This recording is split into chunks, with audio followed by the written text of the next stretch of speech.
Route ہم لے کر آئے 25 بسوں کا، ایک اورنگی سے قائد آباد تک، ایک جو ہے وہ سرجانی سے ٹاور تک، اور دوسرا ایک اگین سرجانی سے کورنگی انڈسٹریل زون تک۔ یہ تین روٹ ہم نے چلائے، جس کا ہم نے ایک نیا سسٹم بنایا، کنسیو ہم نے کیا، اس کو سوچا ہم نے، اس کی پلاننگ ہم نے کی، اس کا روٹ ہم نے مختص کیا، اس کی خریداری ہم نے کی۔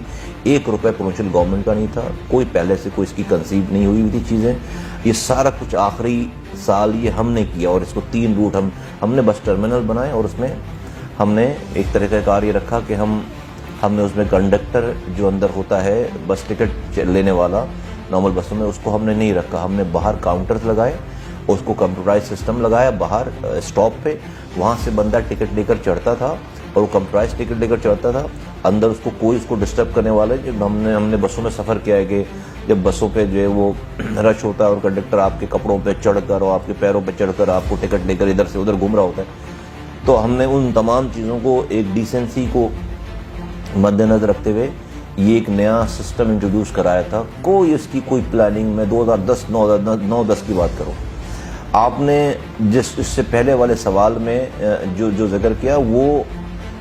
جماعت اسلامی کے لوگ جھوٹ بولتے ہیں، اور جب بھی میں نے کہا کہ لعنت اللہ علی الکاذبین، انہوں نے جو گرین بسیں چلائی تھیں وہ میرے آنے سے پہلے وہ روڈ سے اٹھ گئی تھیں، وہ روڈ سے کیوں اٹھ گئی تھیں بتا دوں اس کی ڈیٹیل۔ وہ جو لے کر آئے تھے گرین بسیں 2000 اپنے دور میں، وہ اس لیے اٹھ گئیں کہ وہ اس کے اوپر جو ہے وہ بینکوں کا لون تھا،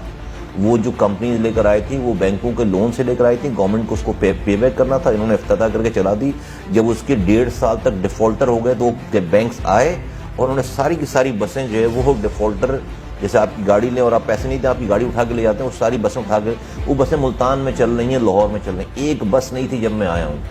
یہ میں ریکارڈ پہ کہہ رہا ہوں، ایک بس نہیں تھی۔ کوئی یہ پروو کرے میں سیاست چھوڑ دوں گا۔ سر، انتہائی اہم اور اس پروگرام کا آخری سوال میں آپ کے سامنے رکھنے جا رہا ہوں، اور شاید یہ ہمارے دیکھنے والوں کراچی والوں کا بھی یہی سوال ہوگا کہ سر کراچی کے یوں تو بے شمار مسائل ہیں، پانی کا مسئلہ ہے، سیوریج کا مسئلہ ہے، گیس کا مسئلہ ہے، آپ کیا سمجھتے ہیں کہ اس وقت ان تمام مسائل کے علاوہ کون سا مسئلہ ہے جو سب سے بڑا ہے، اور اگر آپ دوبارہ سے کراچی آپ کا انتخاب کرتا ہے تو آپ نے سب سے پہلے اس مسئلے کا حل نکالنا؟ نہیں، ایک مسئلہ نہیں ہے، کراچی کے 6-7 مسئلے جو ہے وہ سمجھیں اس کو ایک ہی مسئلہ کہتے ہیں،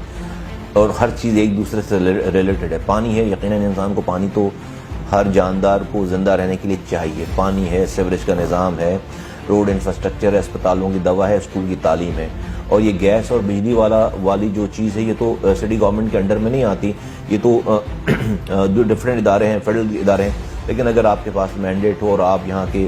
اسپوکس پرسن بنے تو آپ شہریوں کی بنا پر ان اداروں سے بات کر سکتے ہیں، جا کر احتجاج کر سکتے ہیں اور اپنی آپ انپٹ، ہم اپنے زمانے میں یہ والا کام کرتے تھے اور آپ کی بات سنی جاتی مانی جاتی تھی۔ تو یہ 5-7 چیزیں ایسی ہیں، ٹرانسپورٹ اس میں شامل کر لیں، 6 ہو گئی، اور روڈ انفراسٹرکچر میں نے بتایا آپ کو، ریکریشن فیسلٹی، یہ 5-7 چیزوں کو اکٹھے لے کر چلنا پڑے گا۔ ایسا نہیں ہے کہ آپ کچرا نہ اٹھائیں اور سڑک بنانا، پانی کے کام کو شروع کر دیں تو آپ وہ رہ جائے گی پیچھے، ایسا نہ ہو کہ آپ پانی کریں اور سیوریج کا کام چھوڑ دیں، وہ چیزیں، ایسا نہ ہو کہ آپ روڈ ہسپتالوں میں دوا چھوڑ دیں اور آپ جو ہے روڈ بنانے لگیں، نہیں، ہسپتال میں دوا بھی چاہیے، اسکول میں تعلیم بھی چاہیے، پرائمری اسکول جو بھی سٹی گورنمنٹ کے انڈر، آپ کو روڈ انفراسٹرکچر کے پیچ ورک بھی چاہیے، آپ کو ٹرانسپورٹ بھی چاہیے، سالڈ ویسٹ مینجمنٹ کی کلیننس بھی چاہیے، اور آپ کو پانی اور سیوریج کا نظام بھی، یہ ساری چیزیں ایٹ اے ٹائم آپ کو کرنی پڑیں گی، جب آپ کو ایک عام انسان کی زندگی میں کوئی فرق یا کوئی ڈیسنسی نظر آنا شروع ہو سکتی ہے۔ ہم نے دیکھا کہ ابھی کچھ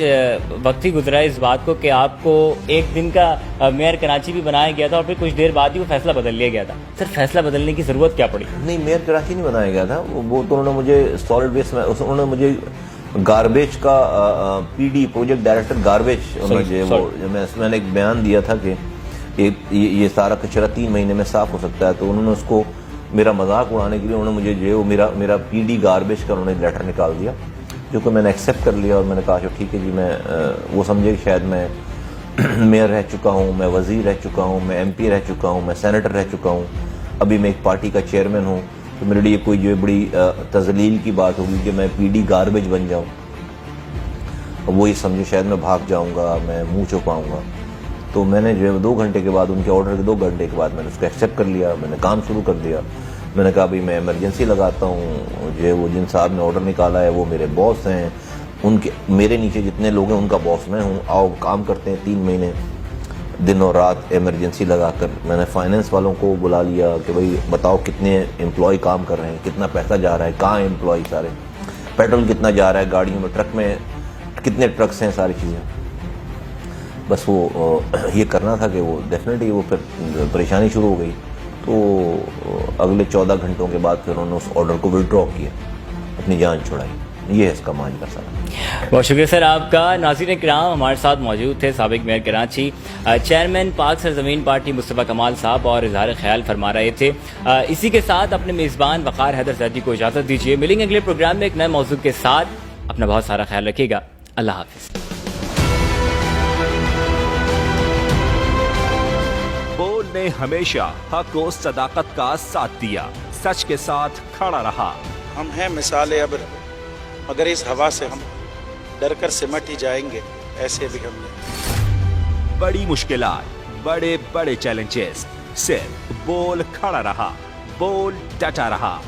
ہے اس کی عادت ڈرا رہا ہے, میری فطرت ڈرا نہیں ہوں میں, اور یہ ایمان کی طاقت کی وجہ سے. صحافت پر جب بھی کڑا وقت آیا, صرف بول کھڑا رہا, آواز اٹھاتا رہا حقیقی صحافت کے لیے. انشاءاللہ اللہ بہتر کرے گا, حق باطل پہ غالب آ کے رہے گا.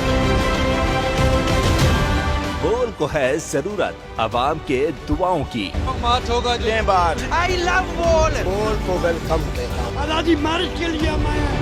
بول کو میں داد دینا چاہتا ہوں. بہت اچھی کوریج کی ہے, یہ مارچ کی زبردست کوریج ہے. بول کی ٹرافی سب سے بیسٹ. اظہار آزادی کے لیے, پاکستان کے لیے, پاکستانی عوام کے لیے.